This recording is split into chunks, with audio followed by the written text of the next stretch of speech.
kemarin, remunerasi itu kan sebetulnya kan ada P1, P2, P3. Sebetulnya yang sekarang banyak dikerjakan rumah sakit itu adalah P2-nya yang berupa insentif atau jasa pelayanan. Itu sebetulnya. Kalau P1 itu kan secara logika kalau rumah sakit pemerintah sudah given, sudah gaji tunjangan sudah established. Nah, jadi di sini kaitannya dengan jasa pelayanan. Nah, ini bisa dibaca di sini bahwa jasa pelayanan itu harus berdasarkan masukan,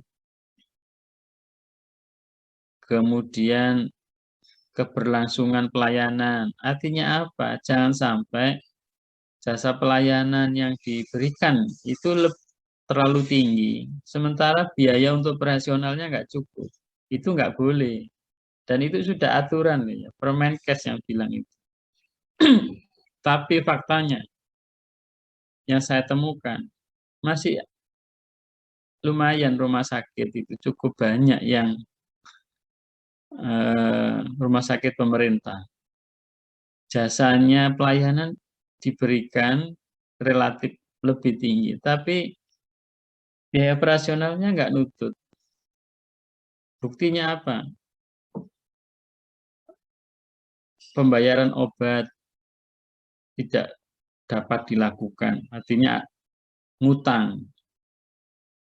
Kemudian fasilitas-fasilitas di rumah sakit itu nggak ada perbaikan-perbaikan. Nah, itu kan nggak cukup. Tapi kalau bayar jasa pelayanan, bisa.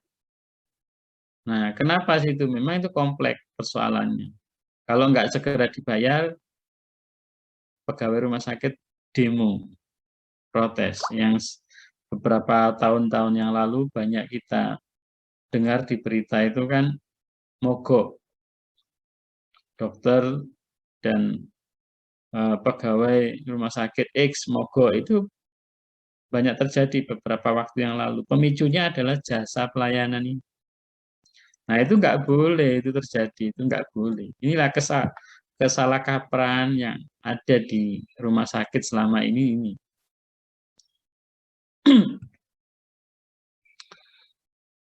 Nah, sebetulnya di Permenkes itu intinya mengamanahkan untuk ngitung tarif berdasarkan unit cost. Tapi setelah itu kan menjadi lucu ya, karena 2014 sudah ada CKN. Dan tidak ada revisi Permenkes ini. Artinya kan berarti tetap jalan. Berarti kan dari sini kita bisa analisis rumah sakit harus punya tarif internal untuk kepentingan internal, dan untuk pasien BPJS menggunakan tarif inasibijis. Ya. Ini formulanya, jadi secara umum Anda harus tahu bahwa tarif itu secara umum unit cost ditambah konstanta.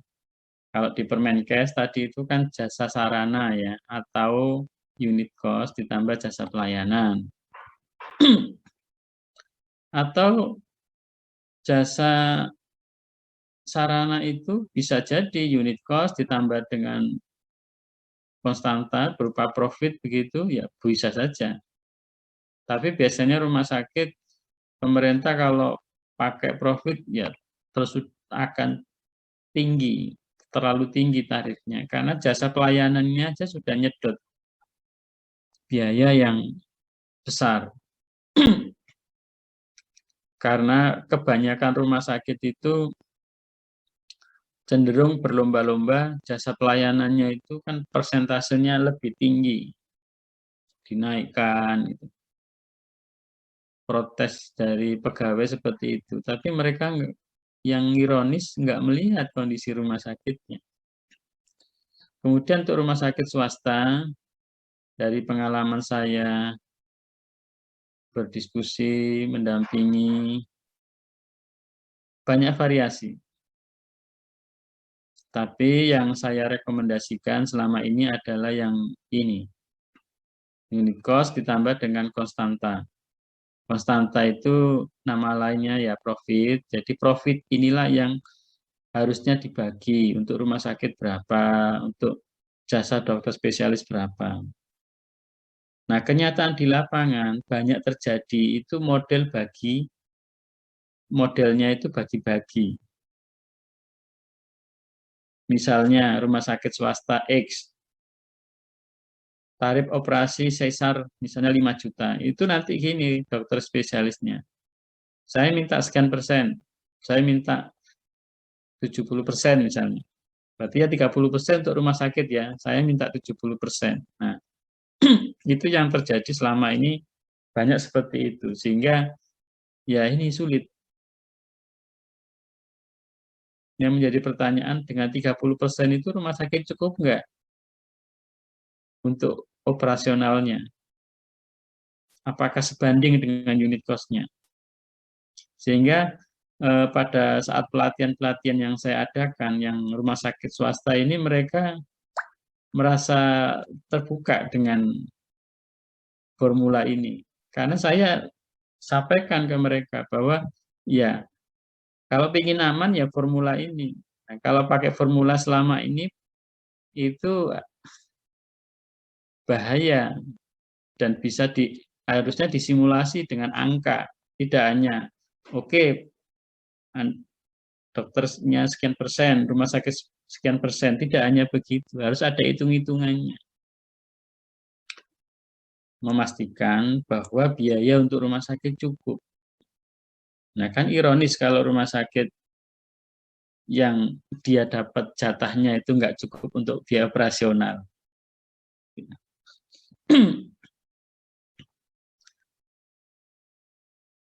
Oke, kita lanjutkan, kita lewati ini. Ini contohnya tarif pertindakan ya. Jadi misalnya persentasenya ini kalau di Excel ini sudah otomatis ya. Jadi begitu ini kita pakai formula semua. Jadi yang jasa sarana atau unit cost misalnya ini. Ini yang contohnya di swasta tadi. Ada yang kalau formula tadi kan saya tidak memunculkan margin ya, inflasi. Ya, ini bisa kita hilangkan marginnya atau kita pasang marginnya tidak apa-apa. Jadi yang dilihat adalah, yang jadi acuan adalah unit cost plus marginnya. Dari situ baru ditentukan profitnya berapa. Nah, profit sebagai contoh misalnya angkat jahitan. Unit cost plus inflasinya,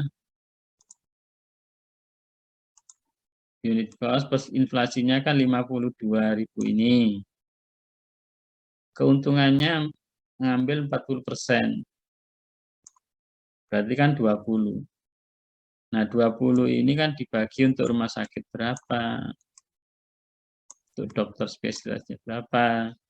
Ini adalah sudah aman. Karena apa? Karena ini unit cost-nya kan sudah diamankan. Ini yang saya jelaskan ke beberapa rumah sakit swasta yang dia sangat ini merasa bahwa ini yang sebetulnya cocok gitu. Ya iya, karena nggak begini jebol rumah sakitnya.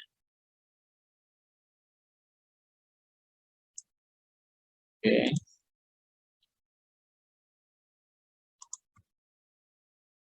Nah, pertanyaannya, kalau tarif per tindakan, kalau misalnya kita menghitung tarif pertindakan, ini kan berarti unit cost-nya kan metode EBC. Bisa nggak ini kalau dari unit cost pertindakan itu kemudian kita bikin tarif per diagnosa?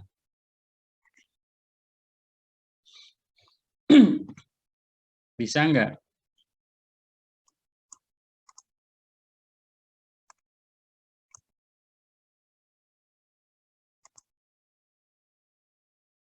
Monica mungkin bisa. Punya ide? Mungkin bisa, Pak. Caranya gimana? Secara garis besar diapakan bisanya itu?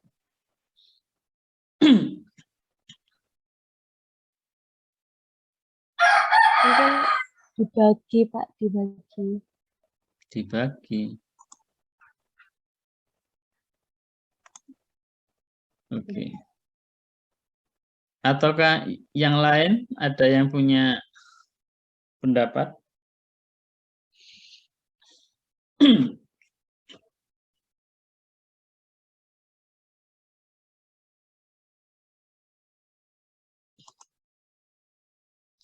Oke, jadi sebetulnya bisa. Nah, ini harus dikombinasikan antara unit cost metode EBC itu dengan clinical pathway. Clinical pathway itu kan suatu standar layanan yang diberikan kepada pasien hari per harinya itu apa sih aktivitas yang harusnya diberikan. Nah, itu kan berisi tindakan-tindakan. Nah, kalau kita sudah ngitung unit cost metode EBC kan sudah keluar itu unit cost per tindakannya. Nah, itu tinggal dimasukkan ke tabel-tabelnya clinical pathway sehingga ketemu sehari dilakukan pasang infus, kasih oksigen, dikasih obat ini, dilakukan ini. Nah, dimasukkan semua rupiahnya, maka akan ketemu. Ya. Nah, ini yang juga di pelatihan yang saat ini 2 tahun ini saya tawarkan itu kan selain hitung unit cost, tarif per tindakan, juga tarif per diagnosa. Tentunya berbasis EBC karena memang saya lebih fokus pada metode EBC. Jadi tidak merekomendasikan yang metode top down. Kalau rumah sakit tidak punya clinical pathway, minimal bisa dibuat paket pelayanan. Misalnya sesar. Pasien operasi sesar. Seperti halnya ada satu mahasiswa S2 yang 2 tahun lalu bikin tesis, dia bingung mau membandingkan, dia bikin tesis membandingkan dengan tarif inasi bijis. Ya, kalau unit cost-nya metode EBC hanya itu dibandingkan dengan tarif inasi bijis, ya nggak apple to apple. Makanya kemarin saya dorong untuk ya ada nggak CP? Nggak ada. Ya sudah, coba dibuat paket pelayanannya. Nggak ada, Pak, paket pelayanannya.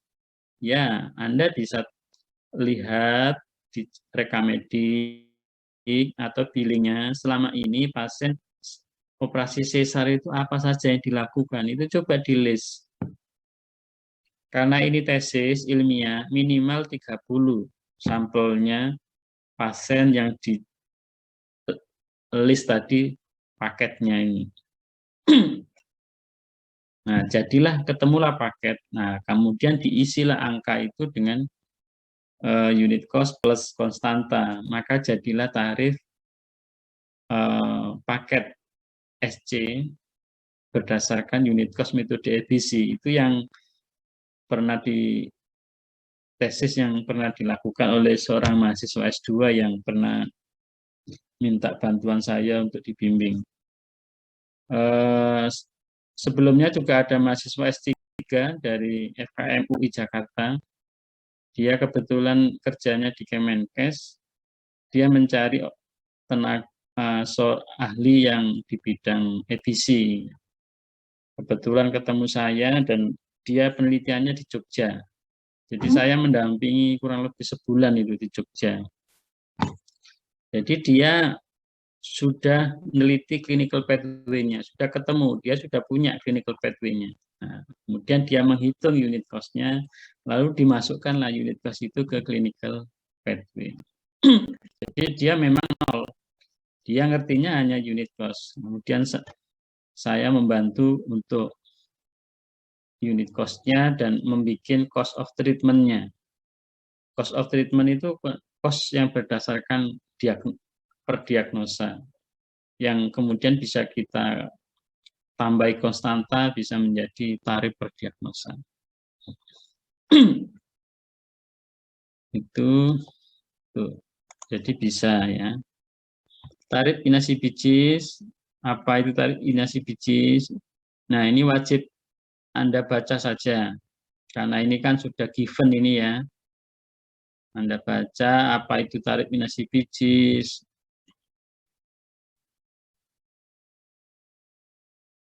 Nah, ini Anda bisa melihat juga bagaimana data-data yang digunakan dan template yang digunakan. Nah, dari sini bisa kita membaca perbedaan bagaimana pengumpulan data untuk metode double distribusi, step down, EPC. Nah, kalau ingin lebih detail ini ya harus ada pertemuan khusus dan ada praktek seperti kemarin yang double distribusinya. Kemudian, nah, tarif inasi bijis itu juga perlu Anda baca. Di downloadlah di Google itu. Tarif inasi bijis yang 2016 itu yang terakhir itu. Itu kan ada kelompok-kelompoknya. Untuk tarif rumah sakit pusat, rumah sakit khusus, rumah sakit pemerintah swasta kelas A, B, C, D, itu sudah ada itu. Saya nggak perlu menunjukkan, jadi Anda bisa download sendiri, cari di Google. Ini prosesnya penetapan tarif inasi bijis. Nah, ini contohnya ya. Ini untuk rumah sakit B, tipe B. Ini juga tipe B rawat inap, ini rawat jalan. Anda juga bisa membaca Permenkes 76 2016 untuk melihat lebih jauh tarif inasi bijis. Karena tarif inasi bijis itu kan berdasarkan si bijis ya. Nah, bagaimana grouping di dalam tarif inasi bijis itu Anda bisa baca di Permenkes ini. Oke, sampai di sini ada pertanyaan sebelum saya lanjutkan ke berikutnya ke BEP.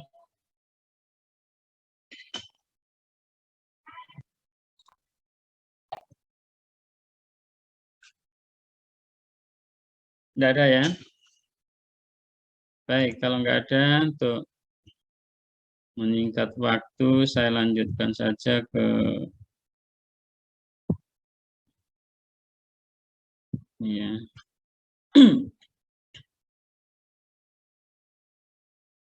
Ke BEP saya